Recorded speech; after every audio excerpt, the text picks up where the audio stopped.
మహారాజా, న్యాయం ఉద్దేశం అపరాధాన్ని సమాప్తం చేయడం అవుతుంది కదా, అపరాధిని కాదు. ఇక ఇదే ఉద్దేశంతో కారాగారాల్లో మార్పు కేంద్రాలను ఏర్పాటు చేయడం జరుగుతుంది. దాంతో ప్రతి అపరాధికి మారడానికి ఒక అవకాశం తప్పకుండా లభించాలని. ఇక ఇక్కడైతే వైరాజరావుది నేరుగా ఎలాంటి అపరాధం కూడా లేదు మహారాజా. ఈ విషయంలో ఎలాంటి ఆధారాలు లేవు. ఈయన కావాలనే లేదా వెనక ముందు ఆలోచించే తన పశువులను పొలంలోకి పంపించాడని, లేదా ఈయన పశువులు ఈయన కళ్ళెదురుగానే శంభు మహాశయుని పొలంలోకి మేయడానికి చేరుకున్నాయని. అయితే ఏం చేద్దాం? ఆ పశువులను తీసుకొచ్చి కారాగారంలో వేద్దామా? ఒక పని చేద్దాం మహారాజా, మనం పశువుల కోసం ఒక కారాగారాన్ని నిర్మించుదాం.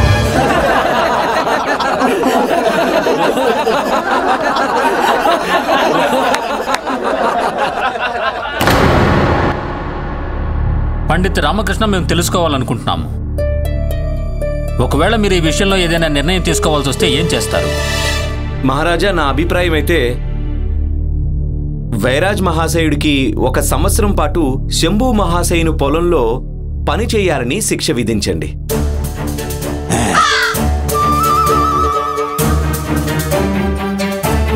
దీంతో తన పని వల్ల వచ్చిన ఆదాయంతో జమ చేసిన ధనాన్ని శంభు మహాశయుని సంవత్సరాదాయాన్ని భర్తీ చేయడానికి ఉపయోగించవచ్చు. అలాగే వైరాజ్ మహాశయుని పశువులు కూడా 1 సంవత్సరం పాటు శంభు మహాశయుని కోసం పని చేయాల్సి ఉంటుంది. ఇక ఈయన పశువుల ద్వారా కలిగే లాభం అంటే వాటికి పుట్టిన దూడలు గాని లేదా పాలు కూడా శంభు మహాశయుడికే దక్కడం మంచిది. ఈ రకంగా ఈయన జీవితం మళ్లీ చక్కబడుతుంది మహారాజా. అలాగే 1 సంవత్సరం తర్వాత వైరాజ్ మహాశయునికి కూడా తన జీవితాన్ని మళ్లీ ప్రారంభించడానికి తన పశువులు తనకి లభిస్తాయి.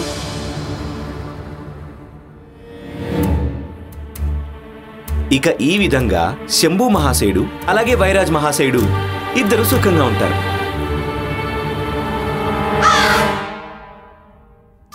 ఒక సరైన నిర్ణయం ఏదవుతుందంటే అందులో వాద ప్రతివాదులిద్దరికీ న్యాయం జరగాలి, సంతృప్తి కలగాలి. పండిత రామకృష్ణ, తమరి నిర్ణయం ఉచితమైనది, అద్భుతమైనది.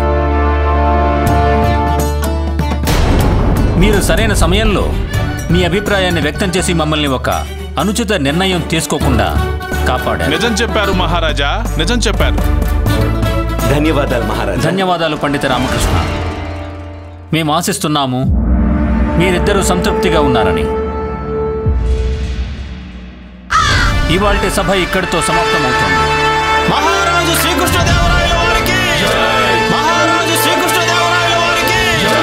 మహారాజు శ్రీకృష్ణదేవరాయల వారికి జై! మహారాజు శ్రీకృష్ణదేవరాయల వారికి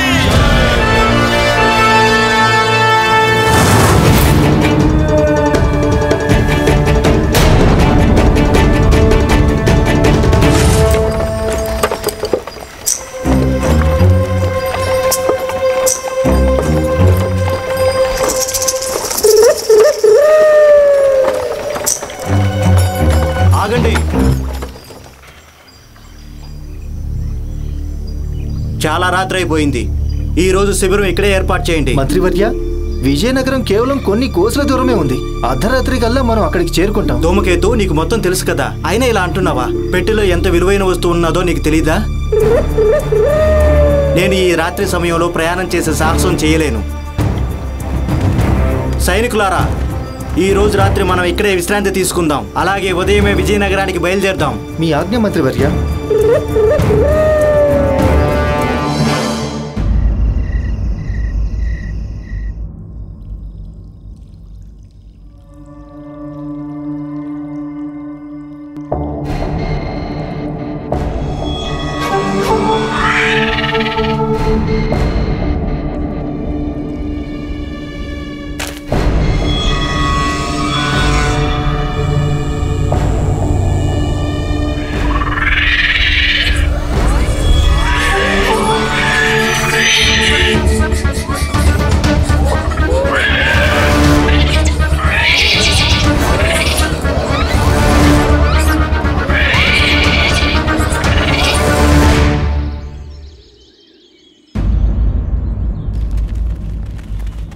ఈ ఉదయం ఎంతో అందంగా ప్రశాంతంగా ఉంది. అవును మంత్రివర్య, నేను ఇప్పుడే వస్తాను, సామాన్లన్నీ సర్దండి. అలాగే మంత్రివర్య.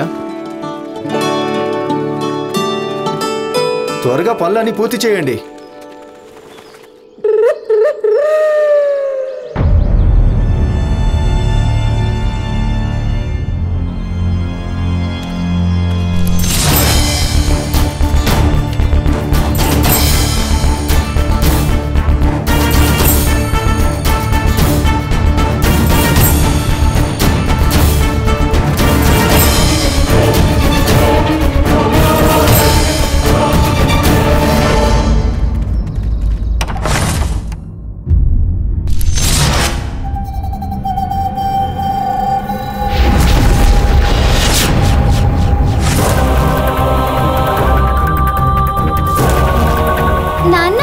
నిద్రలోంచి లే, గదిలో వానర మనుషున్నాడు.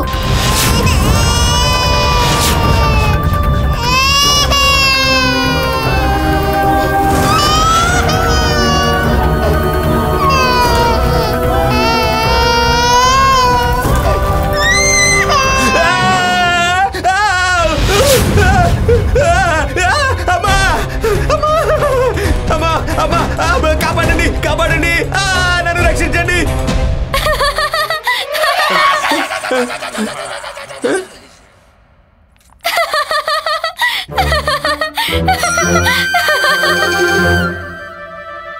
నేను ఇంకా పాలు కూడా తాగలేదు, కానీ నన్ను భయపెట్టావు.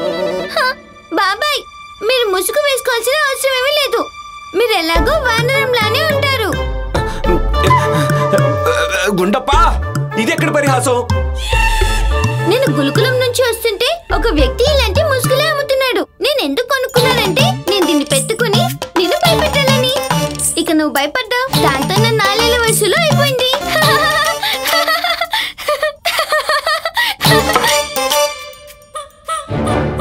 నువ్వు వానరంలానే ఉన్నావు.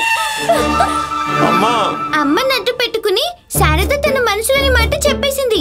నాన్నను వానరం అనేసింది. వానరం ముసుగుకి భయపడ్డాడు అని అంటుంది అత్తయ్య. మీరందరూ ఒకటే, మీరందరూ నన్ను విసిగిస్తూ ఉంటారు. భయపెట్టారుగా.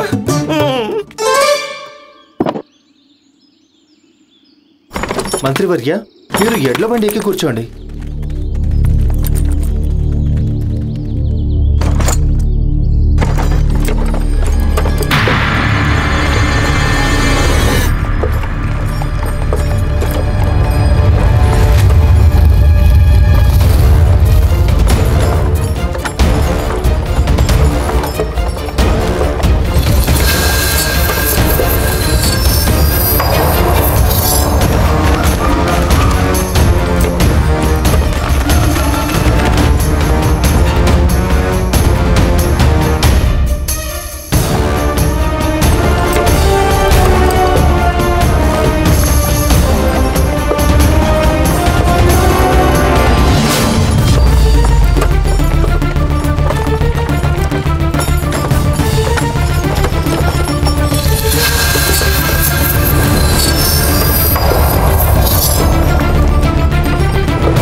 వీళ్ళు శత్రువులా లేకపోతే మిత్రులా? ఈ జెండా విజయనగరానిది మంత్రివర్య. ఆగండి.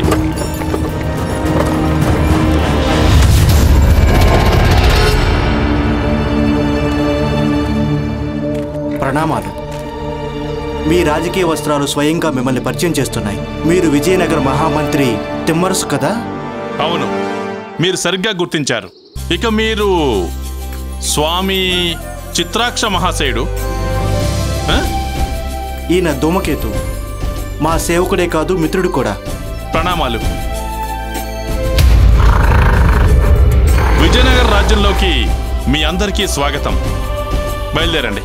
మంత్రివర్య, మీరు ఎడ్ల బండి ఎక్కి కూర్చోండి.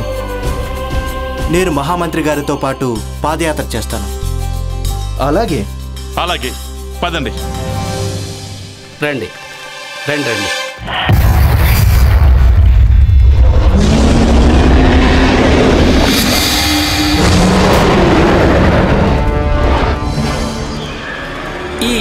ఈ ధ్వని ఎక్కడిది? నేను అదే చూస్తున్నాను.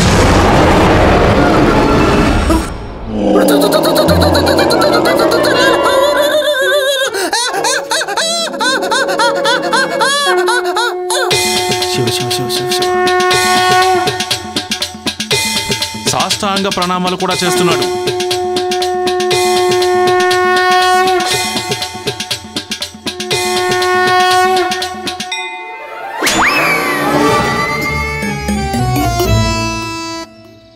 ఈ రకమైన వైద్యాన్ని నేను విజయనగరంలో మొదటిసారి చూస్తున్నాను.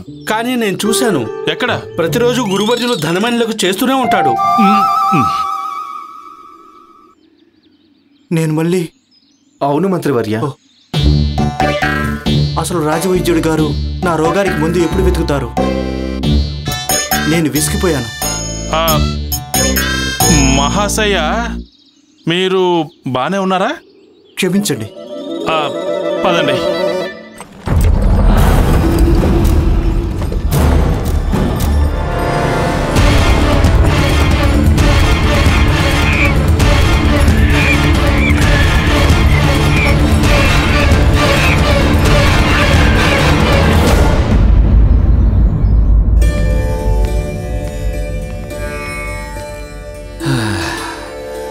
ఈరోజు దర్బారు సువాసన వస్తోంది. అవును, మనసుని దోచే మధురమైన సుగంధం మణి. ఆనందంగా ఉంది.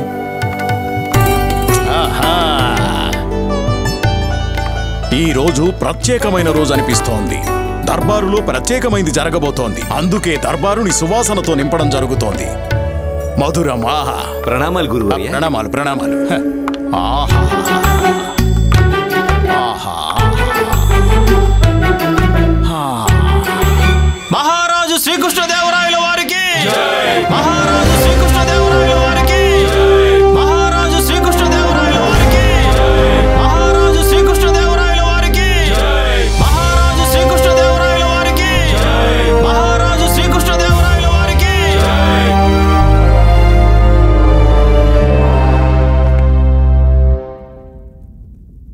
మహారాణి చిన్నాదేవికి, మహారాణి తిరుమలాంబకి, మహారాణి చిన్నాదేవికి, మహారాణి తిరుమలాంబకి.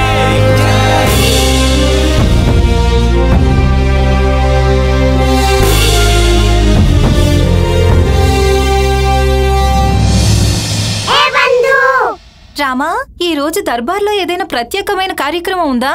తెలీదు బంధు. అతుల్య నగర మహామంత్రి శ్రీ స్వామి చిత్రాక్ష వేంచేస్తున్నారు. ఓ, అందుకే ఈ ప్రత్యేకమైన ఏర్పాట్లు చేస్తున్నారా స్వాగతం కోసం? దయచేయండి మంత్రివర్య.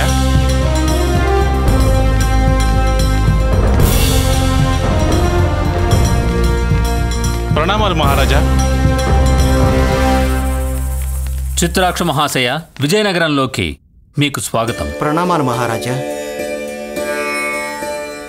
ప్రణామాలు మహారాణి చిన్నాదేవి గారు. ప్రణామాలు మంత్రివర్య. మా అమ్మ నాన్నలు ఎలా ఉన్నారు?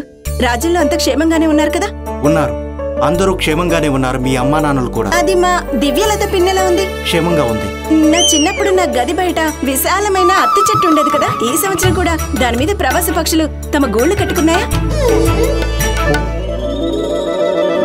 చెప్పండి మంత్రివర్య, నాకు చెప్పండి. మహారాణి చిన్నాదేవి, చెప్పండి. మేము మీ ఉత్సాహాన్ని అర్థం చేసుకోగలం. కానీ ఈ విధంగా ప్రశ్నల వర్షం కురిపించకండి. సుదీర్ఘ ప్రయాణం తర్వాత అలసిపోయి ఉంటారు. దర్బారు విచారణ పూర్తయిన తర్వాత మేము మీకు అవకాశం ఇస్తాము. మీరు ప్రశాంతంగా కూర్చొని మనసు నిండా మీ పుట్టింటి విషయాలు తెలుసుకోండి.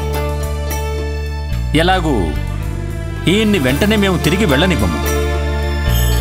అలాగే మహారాజా, విజయనగరానికి నేను ఒక ప్రత్యేకమైన ప్రయోజనం కోసం వచ్చాను.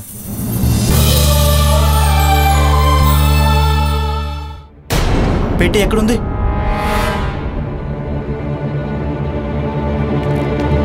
పెట్టి ఎక్కడుంది?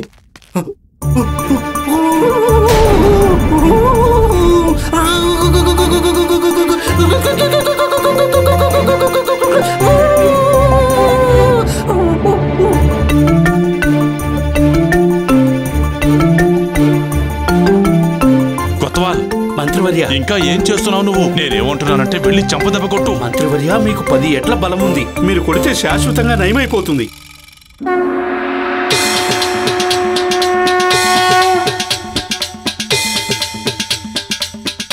ఏం జరుగుతోంది?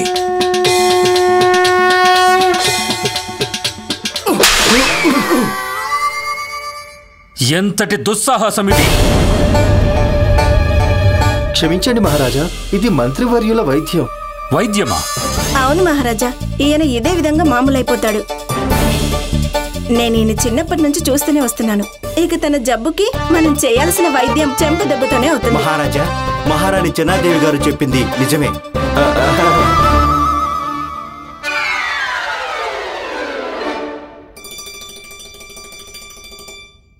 మహామంత్రి గారు, మాకు మహారాణి చిన్నాదేవి ద్వారా ఏం తెలిసిందంటే మీరు అతుల్య నగరం నుంచి ఏదో అమూల్య సంపద తీసుకుని వస్తున్నారని. ఆ సంపద ఏంటో మేము తెలుసుకోవాలని మాకు ఉత్సాహంగా ఉంది. అలాగే ఏ ప్రయోజనంతో దాన్ని ఇక్కడికి విజయనగరానికి తీసుకురావడం జరిగింది? ఒక్క క్షణమేమండి మహారాజా, వెళ్ళు. అలాగే.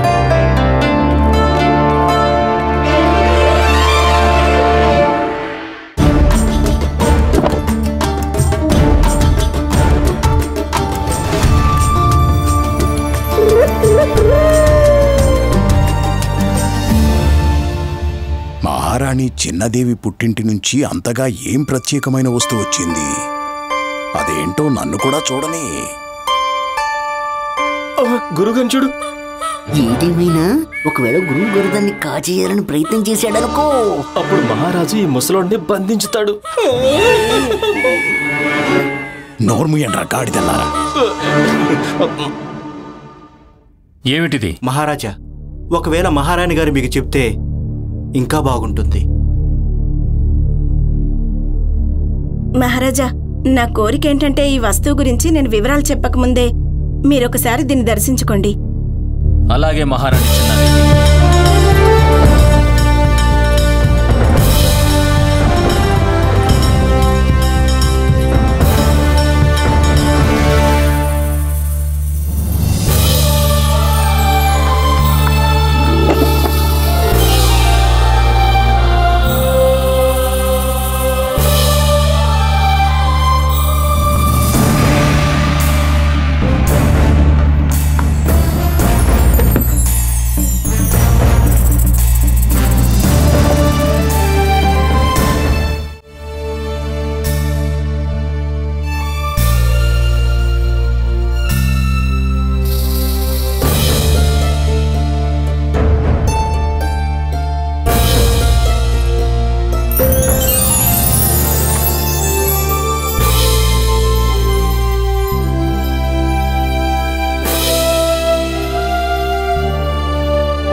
దర్బారు దగదగా మెరిసిపోతుంది.